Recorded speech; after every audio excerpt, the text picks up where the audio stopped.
Hello, everyone. Thanks for joining us today, and also anyone that's catching up on the replay. I know there's a few from our series that will be watching this post-event. So this is the third session in our AI Advantage series, and I'll link this series registration in the chat if you want to catch up on any of our past episodes and automatically join the remaining sessions that we have coming up. As AI is becoming more ingrained in our workflows and everyday usage in the digital marketing space, and the initial novelty is wearing off, it's bringing up a lot more questions around that usage and where we draw the line from an ethical standpoint for our agencies and also for our clients. How the LLMs may or may not be training aside, there's other risks that come into play from copyright issues, privacy breaches, and misinformation. But there's also the added element of authenticity and what steps we take as marketers to ensure we're doing best for our clients.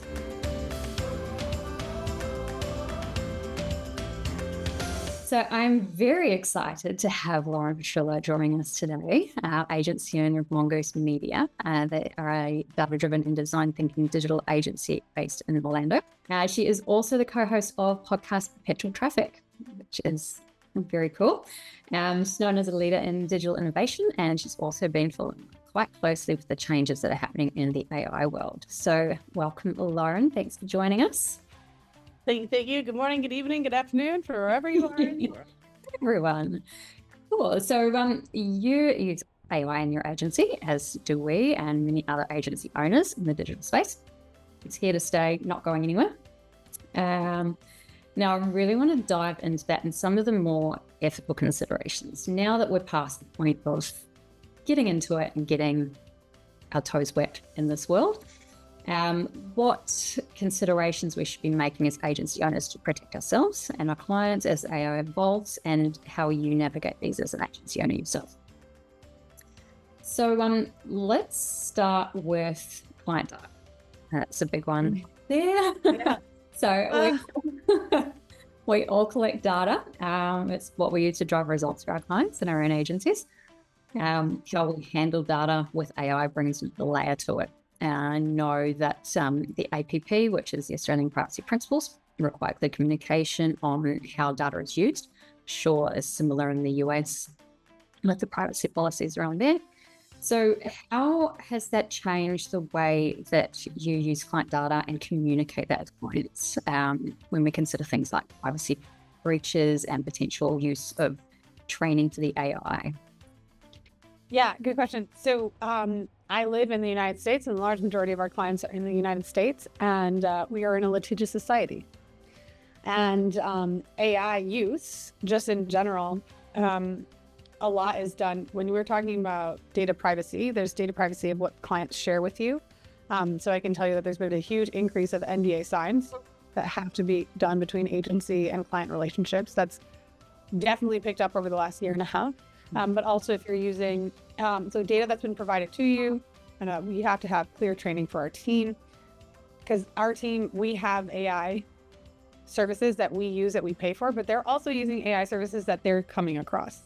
And that gets the hard part, like when you work in a remote society and they're using data and trying with a different app. So we have to do training in that. But another component is with a lot of customer data that we get from chatbots on websites. So we create a lot of AI assistants, and there are a lot of lawyers that are going after small businesses using chatbots that are saying that data that someone is talking, whether they're asking for a product recommendation or pricing information, because that can be viewed by someone else as akin to wiretapping. So even though you might not have a human that's monitoring it, if they have access to the data, that becomes something that we have to update in every single privacy policy. So in this space, we have our clients do NDAs, we do internal trainings with our team, and then most importantly, we advise all of our clients to get their privacy policies updated to talk about how, if there is information that's being shared, the way that you would before if you were using foreign VAs, for example, there's GDPR in Europe. If you have a Filipino individual that has access to your email, there are specific laws that you have to give that disclosure for their location. Now what we're just advising is that you update your privacy policies to assume that your agencies and third-party relationships and AI will have access to your data and may use that data to train how to better serve you as a customer. And it's like a very big, we tell the clients they have to do it. We can't assume responsibility if they don't. It's their website, their privacy policy. But I just don't want to exclude in that, like, the way that we communicate with our clients is that it's imperative that you update your privacy policy. Otherwise, you're making yourself open for exposures, because the FTC, which is an entity in the United States, is using AI to find those opportunities. Man, interesting.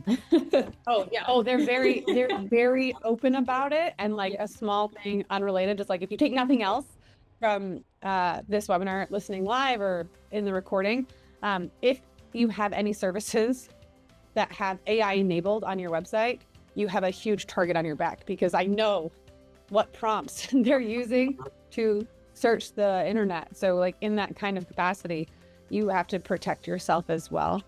Yeah. But in the bigger thing of with privacy breaches, like, you have to protect your team, and know that especially with Gen Z and Gen Alpha now entering the workforce, they're using AI models that you're not paying for. And when you have subscriptions and team models, you can control and understand where that data is going. But we have seen with other companies, they just have an intern that's using an AI solution on their phone and uploading the data, because they're not on their work computer. We work in a remote environment, so it's not isolated to where they are. So that's just something we do as an agency. And then we try to advise our clients to be like, hey, heads up, give us an NDA. Are you NDA'd up? So It's getting complex, isn't it? sorry, I know it's like, I live in the US, and it's hard because it's such an easy business that some law firms have gone after. And the last thing we want to do is disenfranchise our clients. And some of those things that they do after that are easy if you're an agency owner and you're not training your team, is you're opening the doors, because your data, like, I'll use an example. Hey Jen is one of the AI driven tools that we use. I have a Perpetual Traffic podcast. We have 250,000 downloads, unique downloads a month. That's 5 Fenway Parks. Okay. If someone uses Hey Jen like we do, where we do our YouTube channel in Spanish, if you don't have an enterprise account, Hey Jen in their privacy policy disclosure of the software that we use and pay for says if you don't have an enterprise account, all of the data that you submit becomes trainable and accessible to their team. So something that you need to be aware of, it's not just your team that's potentially uploading it. It could be your software is putting you at risk. And so in that, like, a small thing of encouragement of like what we communicate with our clients is, you have to look at the different level of packages that you're investing in, because a lot of the AI tools, at least ones that we come across, and HeyGen specifically, I know because we talked extensively about this, the cheaper plans that allow you to test and play with may be cheaper because you're giving them access to everything that you have, and then you've surrendered all that data without your client's permission. Which is huge. But we don't think about that. A lot of No, it's not part of the conversation. No. I'm not a lawyer. This is not legal advice, by the way. No, that news. That's it. Just agency insights. So, have you ever had a client that's concerned about their AI usage, and when you've had that conversation? Oh yeah, we test a lot of different AI models, and I've seen the conversations of privacy, at least for our US-based clients, is where is the data for the AI model being stored? Yeah. Right. So the chat came out in France. Obviously, China has their big model. My team is global and diverse, and we want to test which model is best. But my clients are generally asking, okay, if you're using Midjourney, if you're using Runway, if you're using HeyGen, if you're using Opus, where is your data being stored?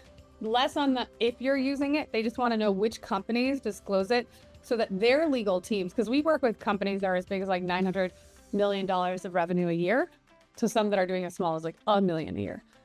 So our bigger clients have the resources where they're going to go slower because they need to navigate if that will look bad for their parent portfolio. Is it a risk for a service that we use because the data is stored elsewhere? But it's not just necessarily an AI only. It can be like a CRM or an email service provider. But because AI is introducing so much new software applications, that's where those conversations are coming with my clients. Yeah, definitely. Okay, so using AI to assist with generating copy, ad copy, blog content, social, etc. It's very common now. Everyone does it. So it can be highly optimized, grammatically correct, got everything in there, but it's really easy to slide into losing your unique voice and genuine creativity.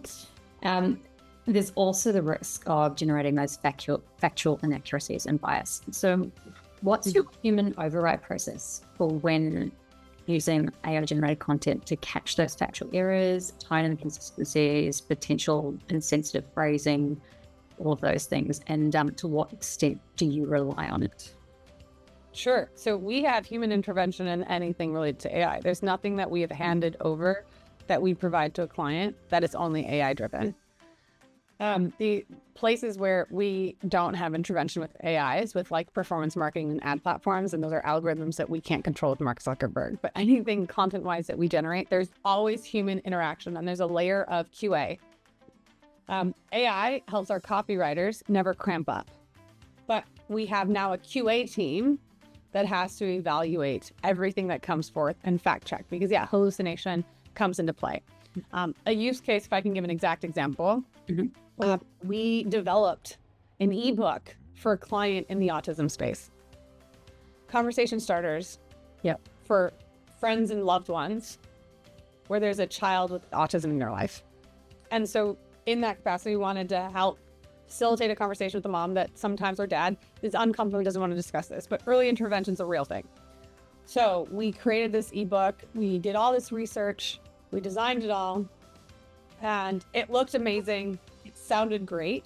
And if we didn't bring in a separate human QA'er that has nothing to do with the build, we would have failed completely in the market launch, because AI generated content and research talked about the puzzle piece. So puzzle piece has been a symbol for autism for years, but it's a very divisive symbol now. And that would have alienated 50% of the people that wanted this. It's the infinity symbol, just so you know. But if we didn't have that and we had relied on like, oh, this looks good, everything was fact checked, even on the generative side, we missed current tone of voice. So we had to bring in a human separate for QA that was a subject matter expert on this, just to vet it, to check it for us. So we have human intervention, and we use AI as a tool, like a calculator, to do faster math. But at the end of the day, we're still inputting the numbers. But yeah, human intervention maintains quality control, and human intervention allows us to ensure that we have the unique tone of voice, because there's so many ways that you will sound like everyone else. Those M dashes, those emojis, oh my gosh. Do you want to be obvious that your AI have those M dashes? Oh, the worst.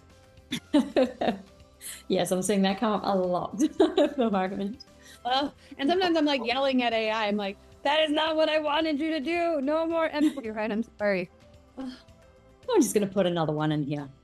Yeah. Like, I'm sorry, M dash. You're right, M dash. I'll stop, M dash.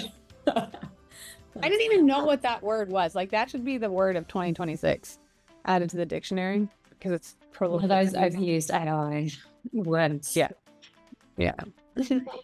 There's so many of them that used to come up that it seems to be everything now.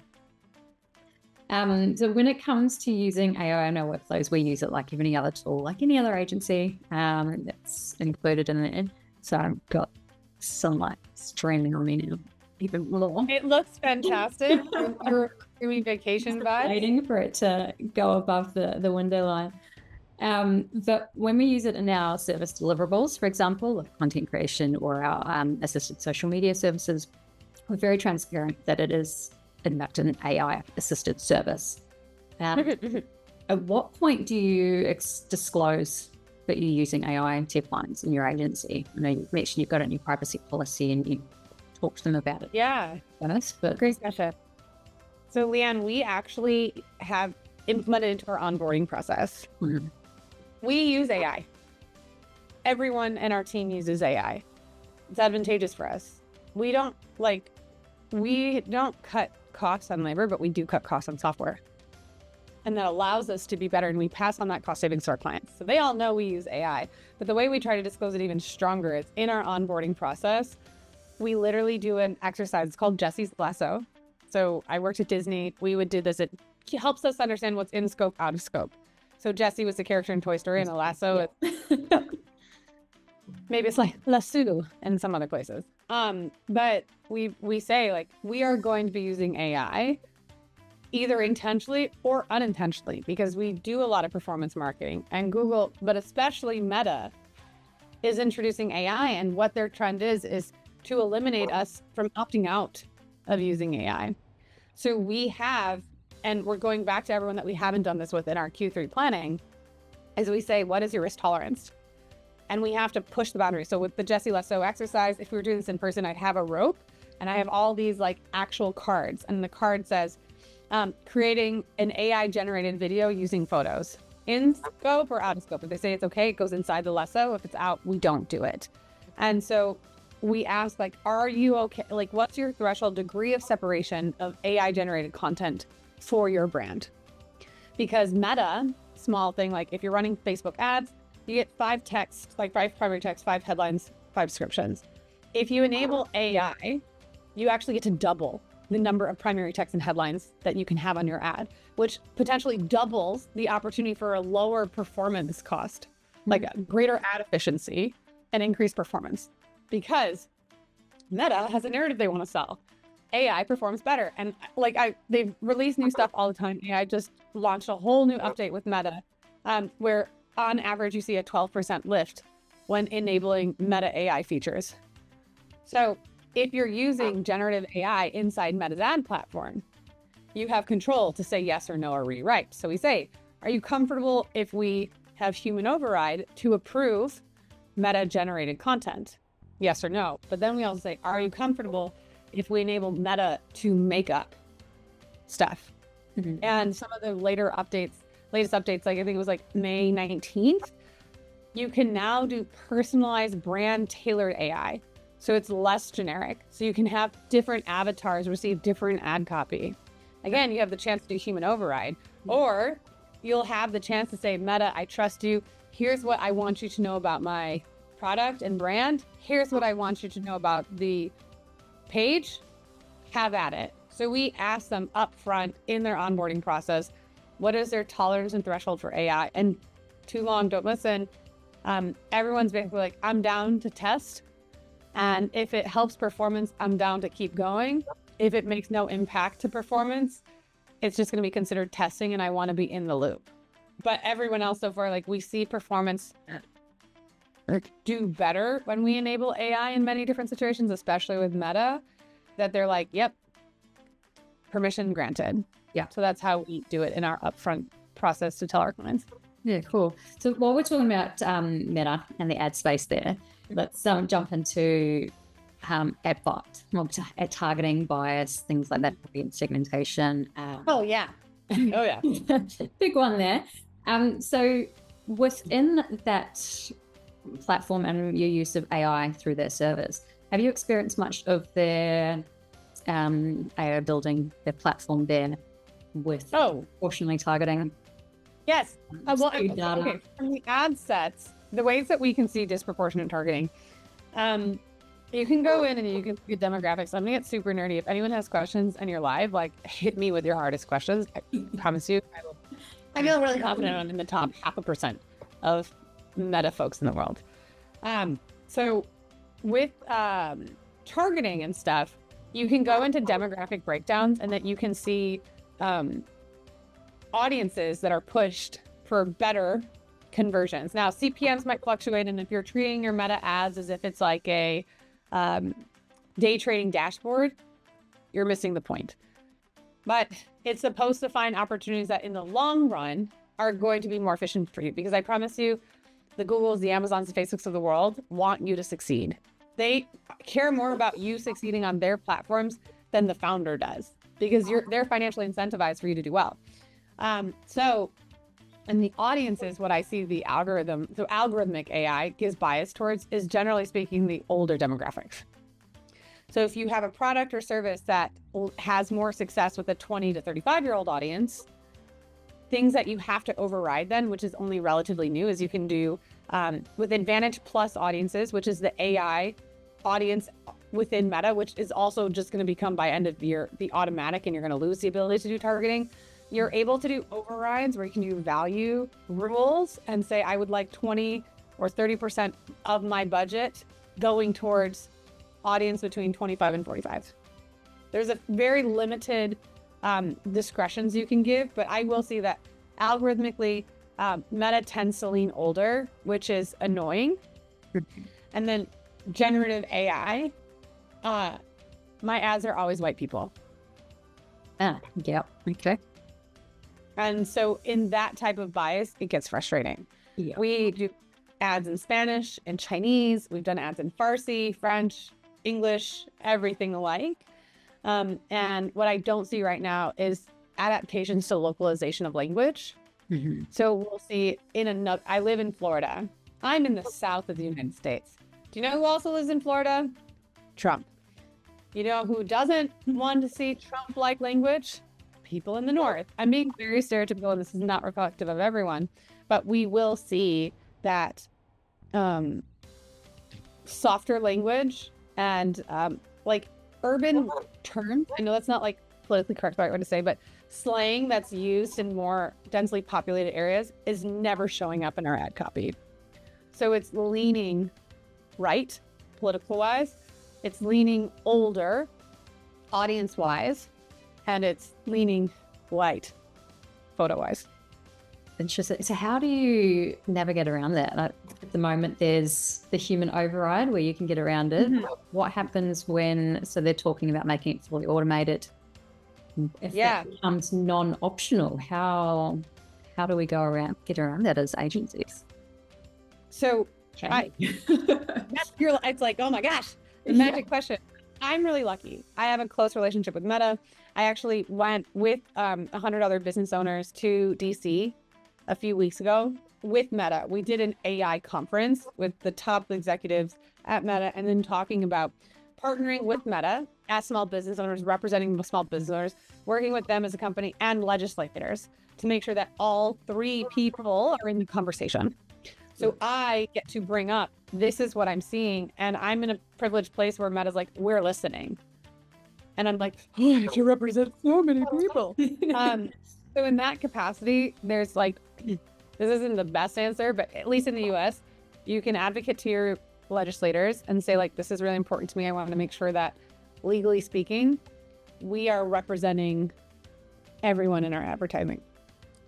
Two, depending on your relationship with the different platforms, that's why, like, as an agency, some of the best advantages is when you're spending millions of dollars a month, you have better access to Meta. Or like with Globital, you guys have thousands of clients you're overseeing. So that combined strength allows you much better access to the companies to have impact and change. As it goes to, like, we're not going to have control, what I perceive allegedly is possible. I know it's a speculation at the moment. So. And in that capacity is you can swing the algorithm favorably towards what you want based off of what you're posting organically, where you have control in what's on your website, because that's where it's going to take it from.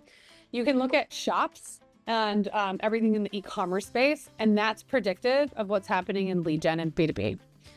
E-commerce campaigns will pull copy you wrote and photos you took. You have control in that capacity of what they're using to train algorithmically for yourself. So if you have only older white individuals on your entire website, your ads are only going to be older white individuals. So to that capacity, control what you can control, and you get to have influence in that capacity, in that way, shape, or form. Otherwise, be friends with people like me and Leanne. Friends in high places. But, sorry, yeah. I hate that it's like such a snotty answer to say, but like it's hard. And if that's something that's like really important to you, I like really do encourage you to connect with legislators, because they're the ones that's changing the law.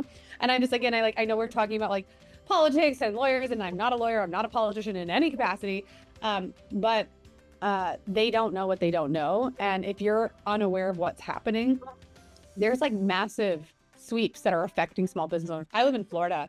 We are one of like 16 states where there are laws that make it harder for me to advertise to people in Florida and 15 other states, because personalization ads and that data access was legally changed. So if you're in the politics space, finance, or health and wellness, you have significantly hurt yourself. In Australia, where a lot of you are calling in from, you might have seen it for the health and wellness space. You've lost all ability to track down funnel metrics. That's specifically because of legislation that was passed that Meta is having to hold itself accountable for.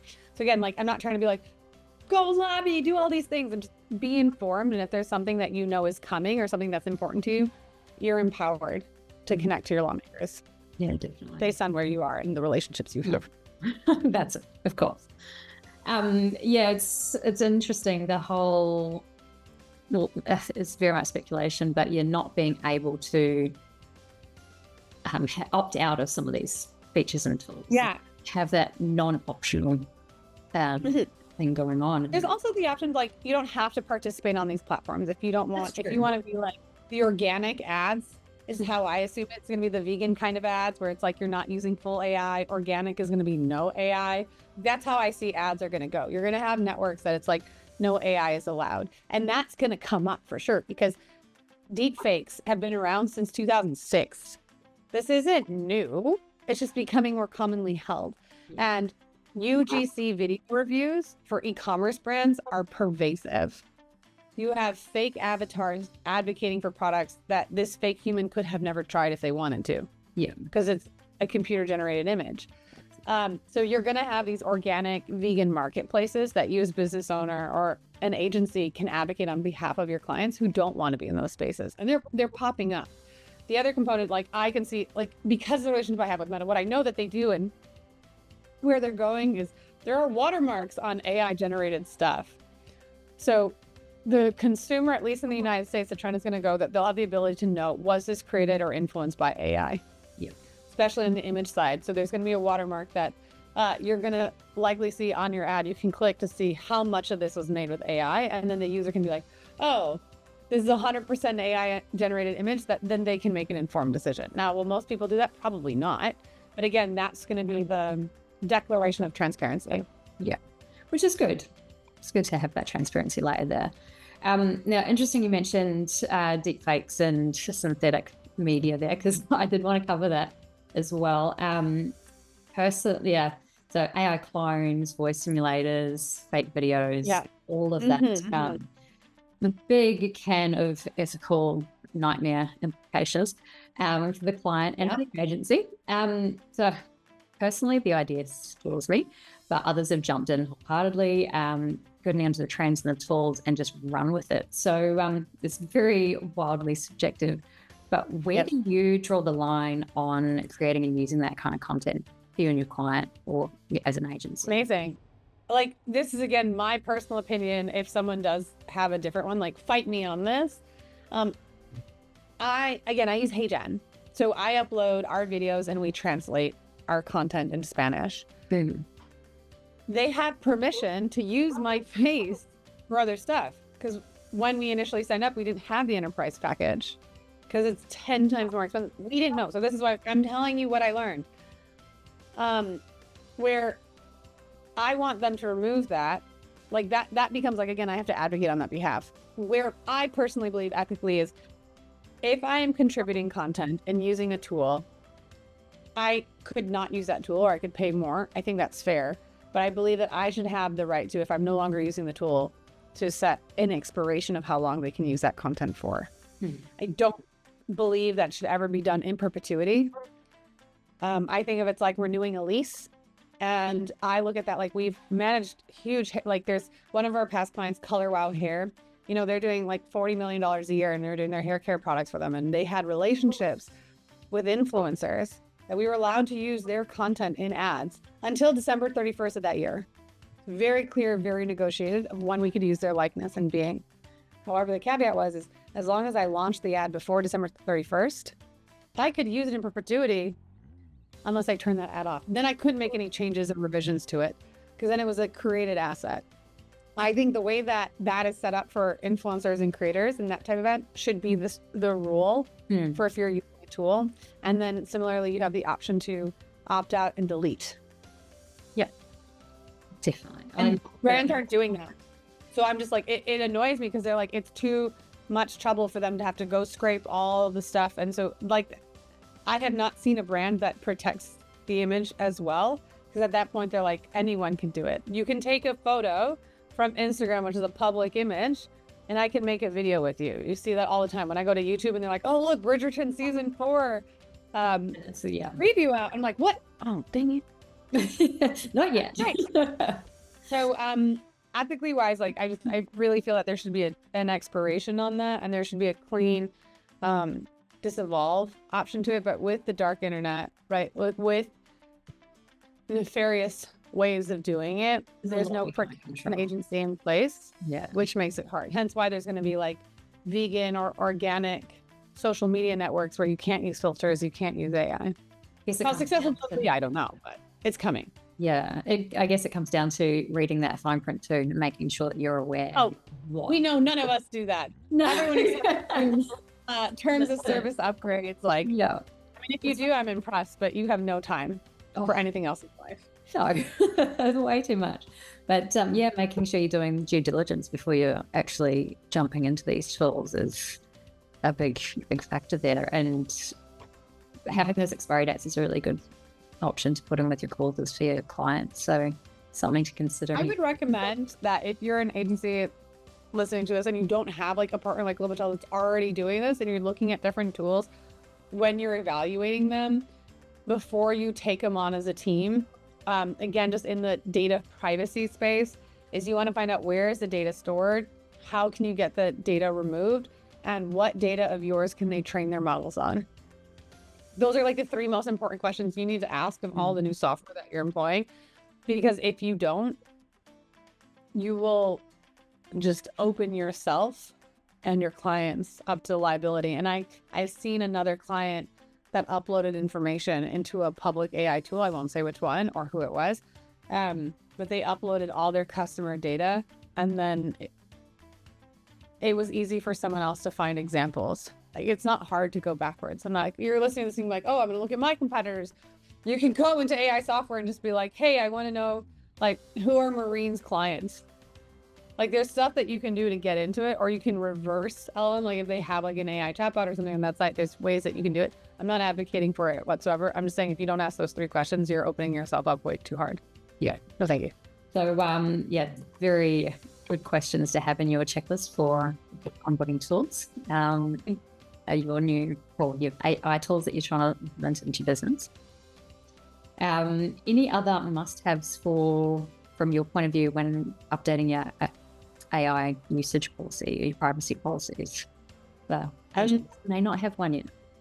Fair. I know a few people have joined in since we started. Like, one thing I would just say is you need to audit your site. If you're using the terms AI enabled before anything, you're opening yourself up extremely to legislative violence.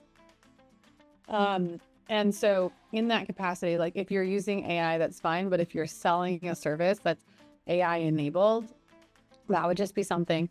Look out for your clients that are using this. Look out if you are using this. Those 2 terms are just like a big come sue me target. That's just like the biggest thing you want to reinforce. Again, not a lawyer, not advice. Just agency wisdom. Yes. Awesome. Has anybody got any questions about what we've covered today or spoken about? We've gone through a few topics now. Feel free to drop it in the chat. I'm also happy to, if people are interested, can explain some of the updates with Meta AI that are exciting in a more positive framework, because that's like the fun side of AI, not the scary side. It's not all scary. So we've got one. Is it possible for you to share links for legal references? Oh my gosh. I can't give you all the legal references, but if Leanne and I can share a tool that we use. My dog is like, he's so excited about this. I pay for membership. I get no benefit or affiliate in any capacity. But but there's FTC Guardian. Let me just pull open this. I do 2 webinars a month with them, and I'm not in them. There's a team of lawyers that they present what's happening in, there is an affiliate program. Whatever. I don't have it. But they do 2 presentations a month, and it's just every other week they're talking about new cases with AI and new things that you need to be aware of, which has empowered me and my clients tremendously. So it's ftcguardian.com. That's you able to just drop that in the chat? Yeah. I was like, when I logged in, if you've got the link there. Yeah, I've got it right here. It's just like taking you to the thank you page. I'm like, oh, I don't want to mess that up. Okay. So that was just Federal Trade Commission. They're a resource that I really like. And then we use Blank and Rome. Blank Rome. I'll set that too. This is the legal team that we've looked at that I believe is on the affordable cutting edge of ensuring that you and your clients are protected from ASF, because they're the ones that told me about the wiretapping and how if you have a chatbot and stuff, that's a very strong position for someone to come after you. So I'd like a not lawyer, not legal advice, but those are some of the resources that I have found helpful. But yeah, like it's hard, but there are fun things that are coming, and like performance wise, like the benefit is like we are seeing better numbers. Like we're in a recession. A lot of other agencies and other brands are struggling to get the high level of performance that they're used to. It's like 2015 was amazing. You could just spit money and Facebook made you successful. And then it got harder and harder and harder. But honestly, I think like we're in the dawn of it's finally getting easier. Again, with Meta AI, and something brand new is Meta, they just updated video generation 2.0. Okay. So video generation 2.0 means that if you have a client, and again, I'm biased towards paid marketing. That's what most of what we do is.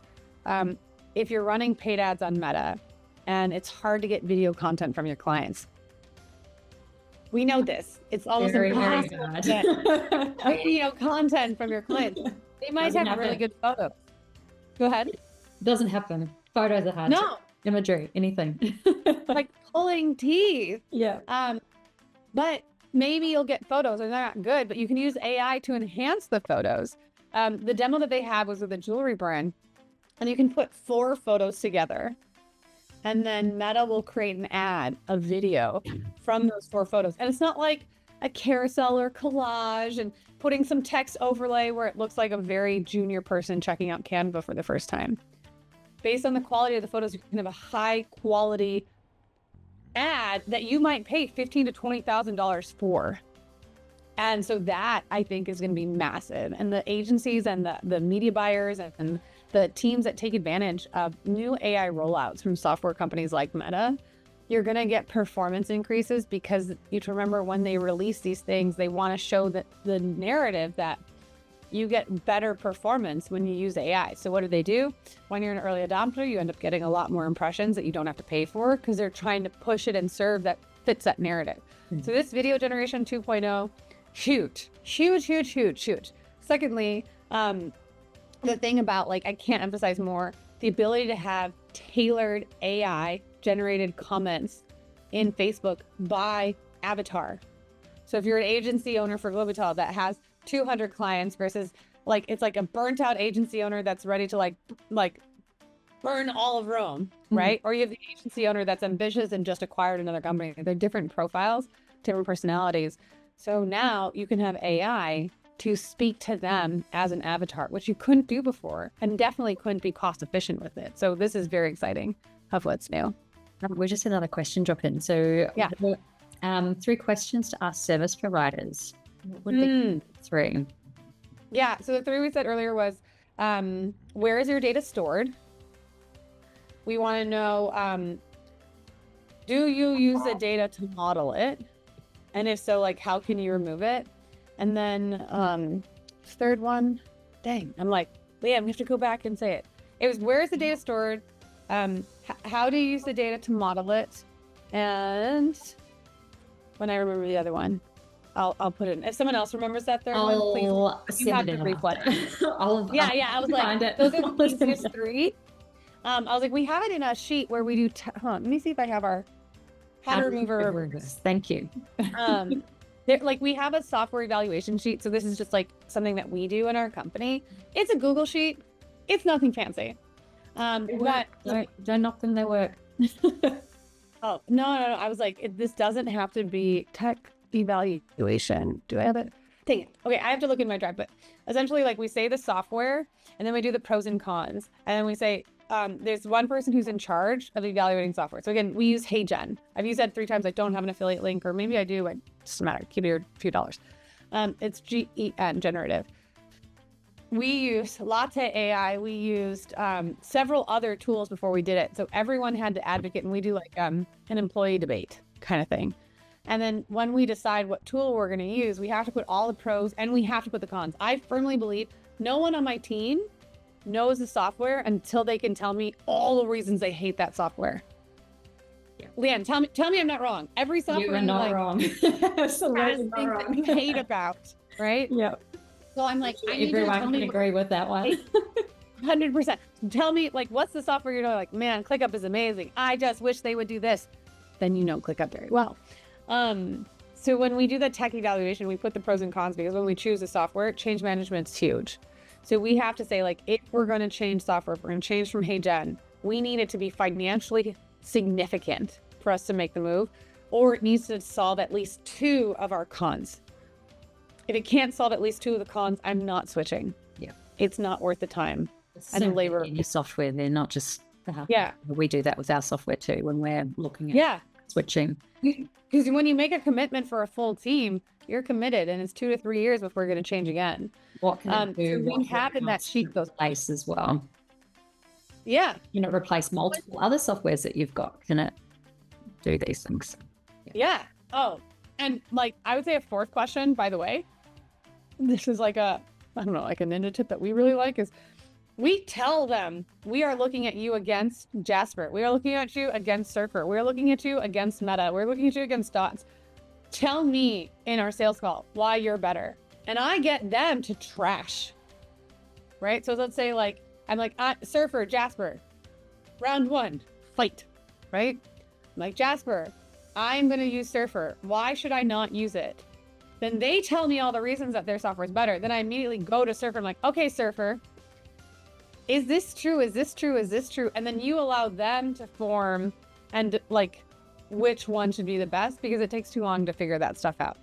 Yeah. All right. That's my like software evaluation. I let them fight each other because they know it better than I will. They can do it. Yep. That's it. Also, you can sometimes get like a cheaper price. There you go. Just saying. HubSpot does it a lot. There you go. Good tip. Awesome.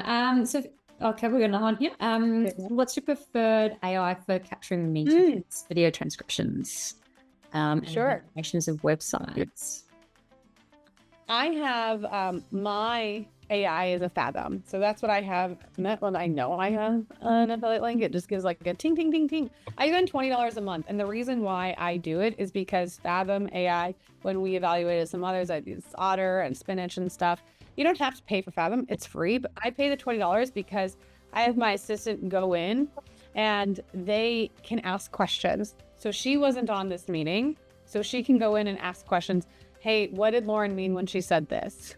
So that's a piece that I really like, and it allows you to send those notes to everyone else. And so if you don't have a lot of AI enthusiastic people, when they get the notes, they're like, oh my God, you're amazing. But Google announced 2 weeks ago that they have in Google Meets, we use Google Meets, they're introducing something that should essentially eliminate Fathom. But Fathom is free. So I put my affiliate link, full disclosure, but I pay $20 a month for it. You do not have to. No one else on my team, I think, pays. See, I've got Fathom too. So. Yeah. So that's mine. But that I do just for meeting notes. For video transcriptions, okay, so for video transcriptions, it depends on the length. and what you want to use those video transcriptions for. I really like Opus Clip because then you can like change the words. I just would ask you, Zoom user, who's name anonymous, what your goal is for that. And then in terms of evaluations of websites, there's like a few tools that will do like audits for websites, but I would even then challenge you further, because when you're asking that first question of like, oh, what's a good tool for evaluating website? I would want to know first of like, how is it that you want to evaluate the website? What is your target goal for it? If it's from like an SEO perspective, I use Ahrefs. Like that's my favorite tool. They don't have any affiliate links. But I would just be like, what do you want to get out of that evaluation of the website? Because I can give you 6 different answers depending on what your end goal is. So I'm challenging a little bit further. So there's lots of different options there available for that one. Oh, sorry. Adelina, you're using it with realtors and properties that you're selling. So you're using AI to help with the realtors that you're serving. Like, is it like you're helping? Like, I can say like one small thing, like with AI, like as like if you have a web tool, like AI is great, but usually it's used just as like an idea brainstorming, or you're doing generative creative AI. We use AI with webhooks. So I have ChatGPT. I pay for ChatGPT. I pay for API ChatGPT. So it's like $40 a month. And then I have Make, formerly known as Integromat. That's my webhook. You can use Pabbly, you can use Zapier or anything like that. What I do is when I am walking my dog, I do voice. So where's my phone? I'm sure most of you know, and if you don't know, you do know now. If you go into ChatGPT on the app on your phone, you have the ability to click on the voice icon. And so then you get this cloud where I can talk to ChatGPT. So he's my assistant. When I'm walking the dog, I'm in a 15-minute phone call with ChatGPT, and we're going back and forth. And then what happens at the end of it, like he's looking at my calendar, he's asking me my hard questions from the day before. He then sends into Slack to my project manager all the things that are high priority for me. And then he sends into, so he's like, he's listening now. I'm like, no. So he prioritizes my day. It's like I have my first 15 minutes and I just like word vomit. And then he challenges me on like, what was on my calendar yesterday? What did I miss? Did we get this action item? So then from my conversation while walking the dog with AirPods on, dialogue back and forth, he then actions to Slack, the project manager, and he actions to click up our project management tool and my assistant, so they all know what's top of mind for me without them having to listen to me word vomit, because sometimes I'm not the nicest person. So I'm like, oh, Brutal. be rude to chat. I don't want to be rude to my team, but that is possible because I use a webhook that then inserts that information, summarizes what I said, and then sends it out in a politer way to my team so that they know it's a priority. So there's ways that you can use AI to the next level that I think most people neglect. And I pay $20 for ChatGPT Plus, and then I pay $5 a month for my Make, but I'm not a grandfather, so it might be like $10 a month to start. But from that, I get to take what's here and give it to the people out there. That's good. It's really good use of it. I don't think a lot of people get past that initial play around to dive deep. Fair. I did it for emails too, where ChatGPT just like I stopped checking my inbox of like what I need to read, and I would just check the drafts box for what ChatGPT already replied. So I'm not reading and solving, I'm reviewing and confirming. Yeah. So I have emails that come from like important people that ChatGPT reads the email threads, creates a drafted reply, puts it into draft. It doesn't send any emails on my behalf. And I can look at drafts and say, yes, yes, yes. Oh, wait a second. No, yes. So there's things like that are really great use cases. Once you get past some of the like generative AI stuff, but Google also said that they're working on that. You can see some AI prompted replies. Mm-hmm. But I have it like a hierarchy because if there's a client email or someone that's really important, I want to make sure that gets answered within 48 hours. Yep, definitely. Awesome. Okay, cool. I think we'll wrap that up there. Thank you so much, Lauren, for joining us. It has been a pleasure talking to you. Appreciate lots of information there and really, really good chat. So, okay, I hope that be on this webinar. You'll both come back. There you go. Oh, I'm obsessed with what Globital has done. They've helped my company.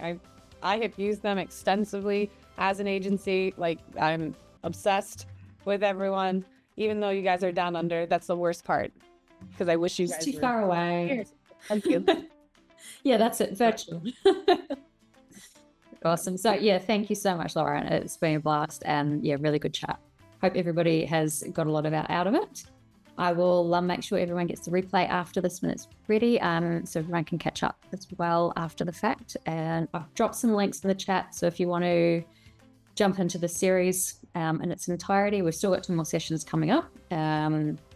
There's also Lauren's LinkedIn that I've put in there as well. If you want to connect with her, Yeah, we can be friends and be buddies on LinkedIn, you can do it. And then there's also a link there, so if you do want to chat with Globital, talk through fulfillment options, see how we can help support you with AI services or just normal services, happy to chat through those too. So thank you everyone for coming.